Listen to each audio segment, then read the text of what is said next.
এসআইআরের আতঙ্কে আত্মহত্যার অভিযোগ উঠল গারুলিয়ায়।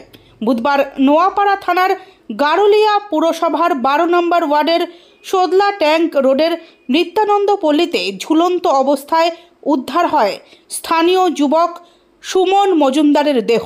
32 বছরের ওই যুবক পেশায় ছিলেন টোটো চালক।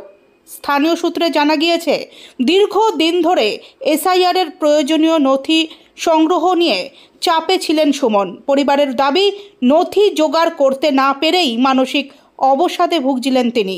বুধবার ঘরের ভেতর তার ঝুলন্ত দেহ দেখতে পেয়ে পুলিশে খবর দেয় পরিবার।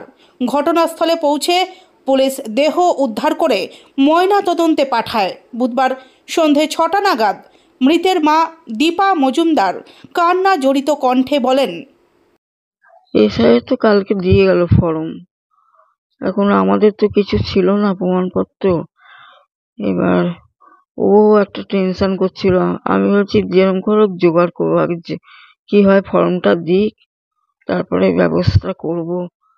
আমার বোনকে ফোন করেছিলাম, আমার বোনও বলছিল যে ঠিক আছে দেখছি, চেষ্টা করছি। কারণ মানে আমার বাবার হোক মার হোক, সেই ছোটবেলায় মারা গেছে, তো আমরা তখন খুবই ছোট, তা আমরা কি ওসব রেখে দেবো বলুন তো? আমরা কি জানি কিছু? হ্যাঁ, সেই ভয়টাও ছিল কাজ ওর মধ্যে।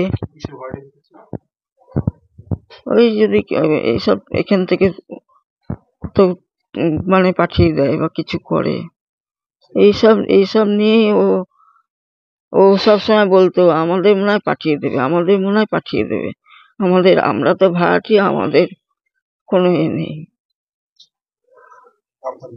আমার নাম দীপা মজুমদার।